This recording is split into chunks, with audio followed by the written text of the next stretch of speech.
Hello, you wonderful art parents. Okay, before we get started, just a couple of things. I've had a few questions here and there, and I thought it would be good to address it for everybody. So there is always a copy of the lesson, and as well as a little half sheet with like bullets with all of the major points on the art cart in that blue binder that's labeled art literacy. So you don't need to print up or bring anything yourself. It should always be there. Having said that though, I've noticed that the bullet sheet is not making it to the end of the month more often than not this year for whatever reason. As well as other things on the art cart. We've had a few like crazy moments of parents getting there and saying, I can't find the pictures or the colored pencils are missing. And you know, usually you guys are awesome and you can make it work and the teachers are very flexible and can make it work. But just a reminder, when you're cleaning up, make sure you look around and you've got all of the items that that are supposed to be on the art cart back on the art cart, including that little laminated half sheet. So it's there for the next person to use. Also, oh, you know what? We'll talk about that a little bit later. Okay, so we were supposed to talk about Gauguin this month. And I've never been a huge fan of his work. I mean, I like it fine, but it just doesn't really speak to me. And so I didn't really know very much about him. But as I started to research to write the lesson, I just didn't feel great about it. And I just kept like putting it off and coming back to it because thinking about talking to the kids about this guy who really was a pretty yucky person just didn't sound awesome to me. And then I finally realized I'm in charge of this. I can do whatever I want. So I decided to change it. So hopefully you guys don't mind and you roll with me. Hopefully there's nobody out there who super loves Gauguin and is offended that I think he's a horrible person. If you disagree with me, you go look up some stuff and then we'll talk about it. Anyway, I decided to sub him in for a different mixed media artist, actually a better example of mixed media, but a contemporary artist. And we don't do contemporary artists very often because I do tend to focus on art history rather than what's going on contemporary. I just feel like it's great to study artists that have withstood the test of time. But it is also great to do an artist that's living today. So I'm so sorry. I can't seem to record a take where I'm not coughing. So we're just going to keep plugging along. This artist we are going to study, so awesome. She is from Nigeria. Her name is Njideka. And it is pretty intimidating to look at, but it's really not hard to say once you lock it in. Njideka. So awesome girl, grew up in Nigeria. And her dad was a surgeon, her mom taught pharmacology, and so they really had a high value for education. So she was sent at age 10 to boarding school in Lagos, which is about 9 hours away, which I think is so impressive. There were 6 siblings total, and all are well educated. And then her mom, when she was about 16, her mom won the green card lottery.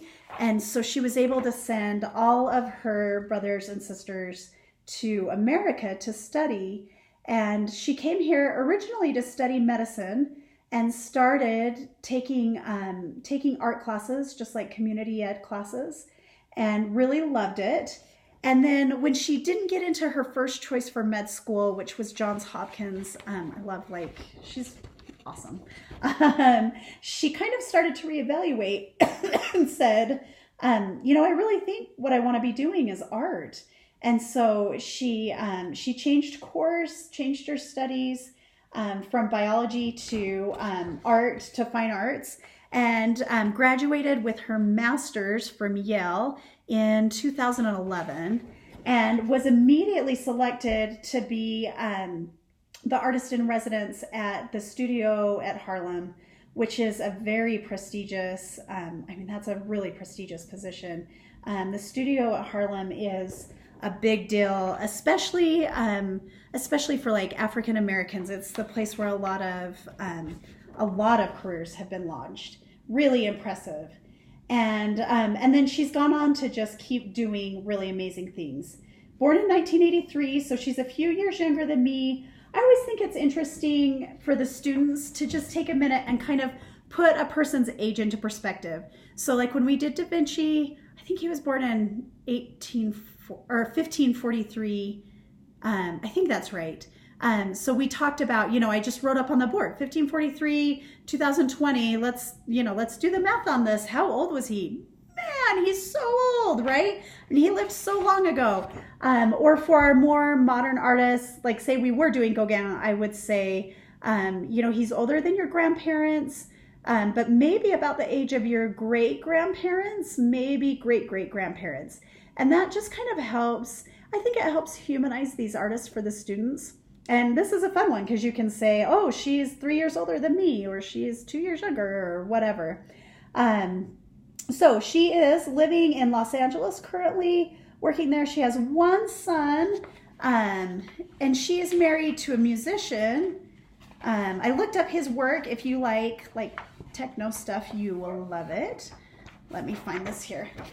Okay, this one is her, and she's pregnant with their son and her husband. It's called Cradle Your Conquest. Kind of an interesting thing. But what I think is awesome to point out to the students is look at how she's used. So she's used she uses magazines, photos, and fabric primarily she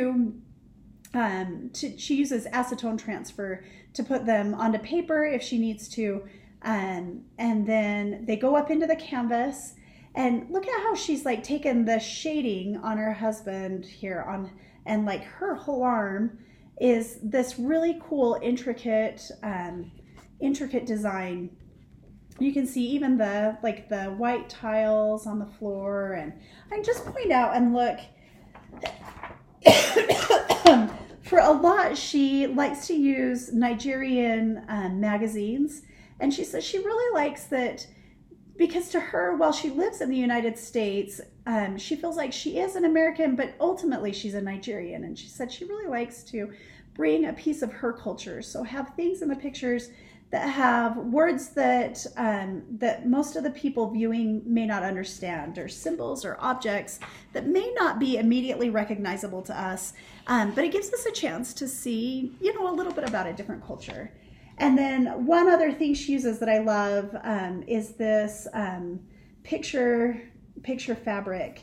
And this is, you can see people here in clothes made from the picture fabric. They have this fabric made and then use it to make the clothing for special life events. So for weddings, for births, for funerals, but then also milestone birthdays. This one right here is from her mom's campaign race for Senate.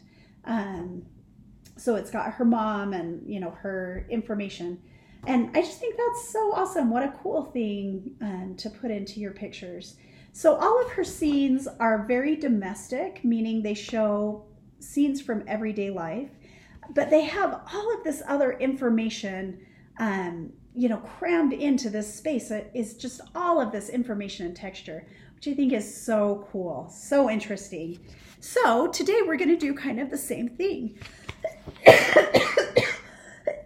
Sorry, we're going to start by drawing whatever you want to draw. And I kind of following along with those domestic scenes, those everyday life scenes, I decided to do lunchtime. This is a student having lunch. Could say this is my Amanda having lunch, and so here's my person. I kept it pretty simple. I didn't put too many details in, and then I went back over where I needed to and kind of made sure my lines are nice and dark. Don't have to press too hard, but just make sure they're kind of dark, because when it's time to start putting in the scrapbook paper, what I'm going to do is I'm going to put this over here. So I'll put it over the top and I'll kind of hold it up to the light, and then I'm just gonna quickly sketch out the basic shapes that I see. Don't stress out, it doesn't have to be hard. We always have a few students in the class that something like this is gonna give them anxiety. So just tell them, it doesn't have to be exact. Then once I cut it out, I can kind of go back, I can lay it over it and kind of go back and, you know, snip off some edges and make it fit a little bit better, but it really doesn't have to be perfect because we're gonna fill it in with colored pencil and with pastel. So don't stress about it. This is for fun. And then I'm gonna glue on all my pieces. And once my pieces are on, I'll go over with pastels, which put down a lot of color, really vibrant color, but they're not very good for little details because they have blunt tips. And then we'll also have colored pencils on the art cart so that I can go in and do like facial features and those smaller things with the colored pencils and get some nice details there. So it should be pretty easy. I'm actually just gonna glue the brown paper sack onto this and have this on the art cart, and then I'll have a finished version on the art cart so that you have both to show them. You don't have to do anything unless you want to. You're certainly welcome to if you want to, but make sure that they have plenty of time because that snipping and cutting can get a little bit, you know, time intensive. It can be a little bit tedious.